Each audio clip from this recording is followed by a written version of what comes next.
I really don't know where to start, but I'll start with the day my life changed forever.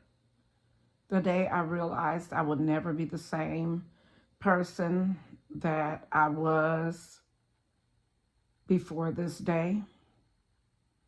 The reason why sometimes it feels like I can't breathe is the day my baby went to heaven. My baby went to heaven. It sounds so weird to say that, but it is the truth. It is the reason why I have pains in my stomach daily. It's the reason why sometimes I feel like I can't breathe. It's the reason why some days I just lay in my bed and I never get up. But it's also the reason why I will never give up. Let's talk about it. My mother had went to heaven in 2015, January of 2015. I became extremely depressed. I did not want to get up. I would get up just to rush my children off to school, to make sure that they're not watching me suffer and watching my depression. The moment I would drop them off at school, I would come back home and lay in my sorrow. I would lay in my sorrow until one day I received a very unwelcoming kick in my stomach. I was like, there's no way.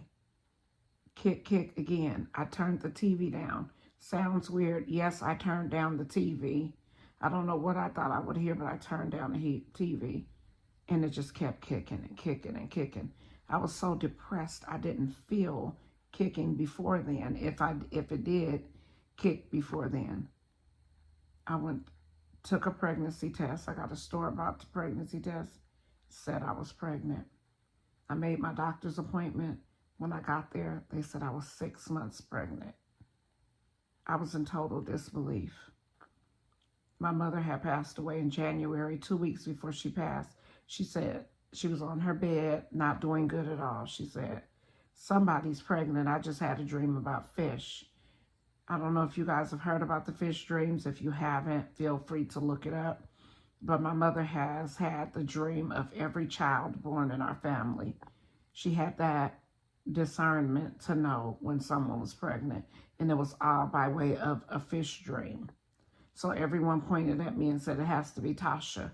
I said, no, it's not. And I was so serious because I already had 6 children. My husband and I had 6 children.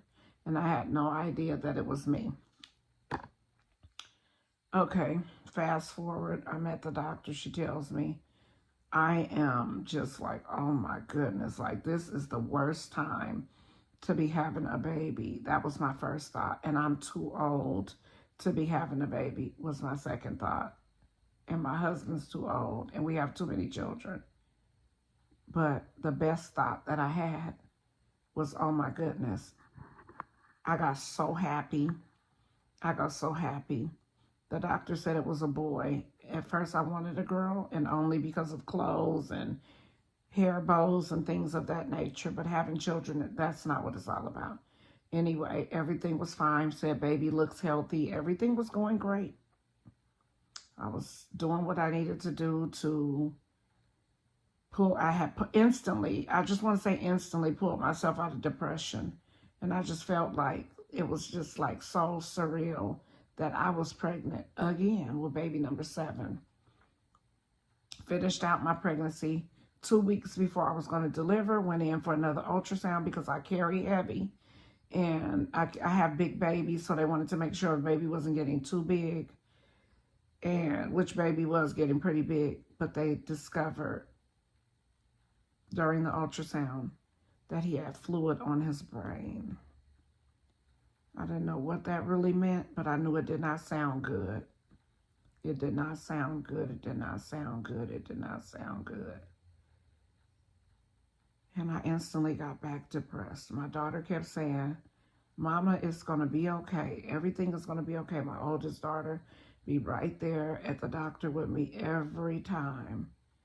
Because she wasn't in school and the rest were in school at that time. She was in college. And I said, oh my goodness, I was on the verge of another breakdown. Just when my miracle came and swept me off my feet and brought me out of depression, I almost felt myself slipping back. But I got control of myself and I did a little research. And anyway, we're going to fast forward. I'll talk about what exactly everything was at another time. I'm at the hospital getting ready to deliver my baby. We had already planned that I would have a C-section because of the fluid on his brain, and the pushing might cause a rupture or something like that. But in the midst of it, my doctor said, you want to just go ahead and push it out because I do great having my babies vaginally. And I said, no, I was too paranoid. I said, no, I've already mentally prepared to have a C-section. But who wants a C-section, especially when they do so good? But my mind kept telling me, no, don't do that. Good thing I didn't. When my baby came out, he was not crying. I didn't hear a word. I kept saying, hope the little baby is okay. I hope the little baby is okay. They kept telling me to focus on, the doctors stitching me up and all that. I kept saying, no, I want to make sure the little baby's okay. Never heard anything. And then all I heard was, if we're at 9, once we get to 10, we can't try anymore. My heart dropped.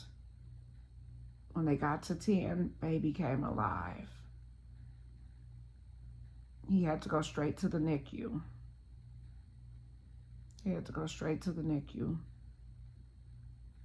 At 5 days old, and I'll tell you guys about that too. I had been discharged, but I wouldn't leave the hospital. They let me stay in his room, but I had to sit up in a chair. Keep in mind, I had just had a C-section. Plus, I'm overweight. I was very sore, but I refused to leave my baby. So I was sleeping. My same daughter, my oldest daughter, was sleeping in the chair next to me. And when I heard somebody saying, Mrs., my last name.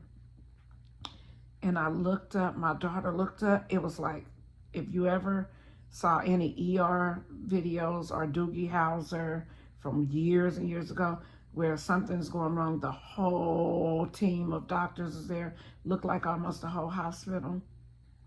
And they said, we have to ask you a few questions. The first question was, how important is this baby to you? My heart dropped. And we just started pleading, my daughter and I. He's the exchange for my mother. My mother just went to heaven, and this baby was sent here to cheer me up, to make my family happy again. We just went in. It was so much that was said. Then the doctor understood the assignment at that moment. He said, I'm going to make sure that I come out here and I personally let you know how the surgery went. They were doing surgery on my baby at just 5 days old. They said, your baby is a candidate for surgery because he's natural weight. He's above weight. Most babies in the NICU are preemie babies, but my baby was almost 10 pounds. So thank heavens for that. He was the weight that he needed to be to have the surgery. Fast forward. The doctor came out and he said, your baby did great. Oh my goodness, the weight went off my shoulder. They said they figured it out. He had a stroke while he was in my water bag, and he had a gigantic blood clot that was sitting on his brain for at least a month before he was born, untreated. Y'all come back for part 2. I can't do it no more. Come back for part 2.